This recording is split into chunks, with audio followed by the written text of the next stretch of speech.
The following episode of Dad vs. Daughter was made possible by a contribution from Foxmind. Hello and welcome to another episode of Dad vs. Daughter. I'm Tim the Dad, and today I'm going to be showing you Lucky Jack from Foxmind. Now, this is a card game that's kind of based on the symbols that are on slot machines that you see in casinos or just about anywhere these days. But this is a card shedding game where you are going to want to get rid of cards, but you want to have 3 or 4 of the same symbol at the end to get the jackpot. That's going to be where you're going to score points.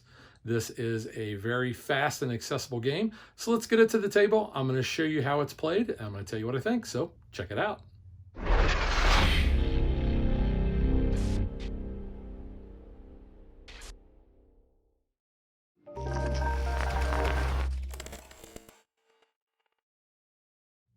Lucky Jack is a card shedding game where each player is going to be dealt 7 cards.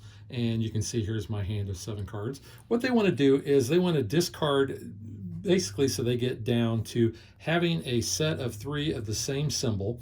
And then on their turn, basically, if I had these 4 cards remaining, I could discard this, call jackpot, and lay this down. And then I would win this amount of points. So the jack is actually worth the most. It's worth 7,000. You can either have a 3 or a 4 card set. If I had a 4 card set, it would be worth 10,000 points. But the way it's going to work is every player is going to be dealt 7 cards. You're going to flip one over, and that is going to be the discard. So you can see we have the jack there.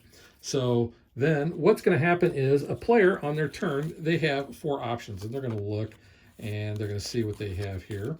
And you'll notice on the side of the card, it's going to show basically the rank, and what the card is going to be highlighted. So the jack is the highest and the lemon is the lowest. So we have lemons, cherries, grapes, shamrocks, bells, and sevens. So if you're very familiar with playing slot machines and casinos, then you're going to be very familiar with these.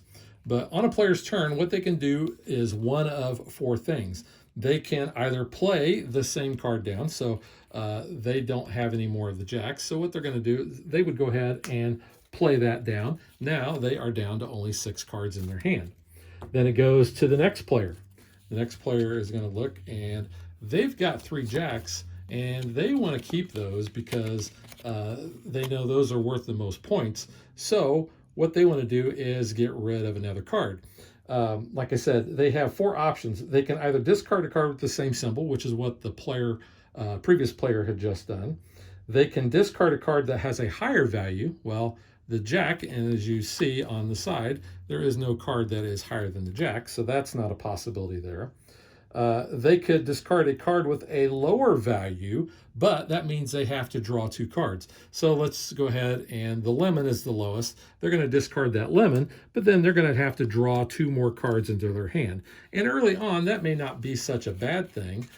Now they have other options, so if they decided that they wanted to start getting rid of the jacks, they could. But you can see now they have that hand size. Then it goes to this player. Now what this player can do is they can play either the same symbol or they can play something higher. In this case, they're just going to play that lemon. Comes back to us. And what we want to do is we are going to get rid of one of these cherries. They're like, oh, okay, well, I can get rid of a cherry. This player says, well, I don't have any cherries, and the next lowest card I have is the shamrock, which they could play any card that they wanted. They don't have to always play whatever the next lowest is, but they're going to go ahead and play that. Then it comes back to this player, and they've got 3 sevens, so they don't want to do that.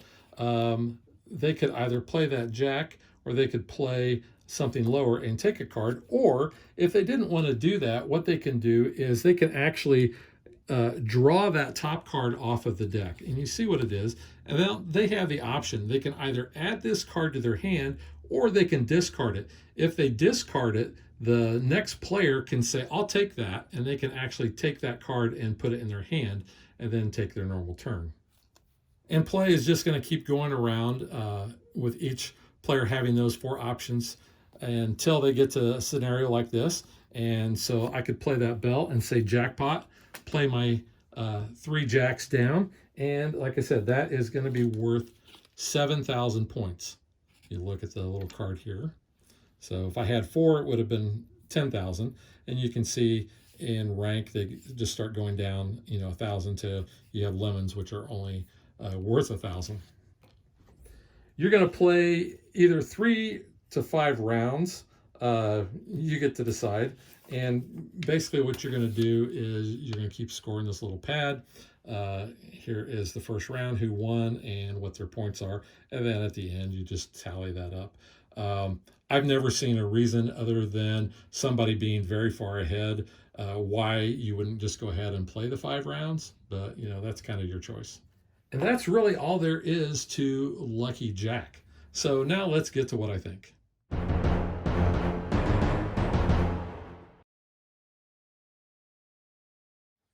Now this is a quick little filler game. I think all the games of this I've played only last 10, maybe 15 minutes tops. It plays super fast. It is fun when you get to a point where you can kind of make somebody have to draw a card, especially if you know that they may be getting close to going out. So if you can ruffle some feathers in a card game, I always like that.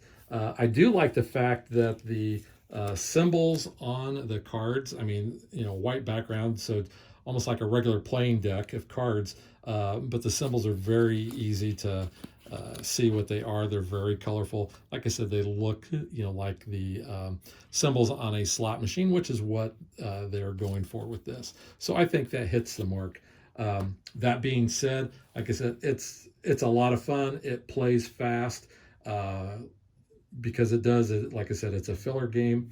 The cards do not have a linen finish. They have that slick back like a normal deck of cards. They may be a little thinner than normal cards, but so far they've held up fairly well. They've got the white borders, so they're not showing the nicks on those.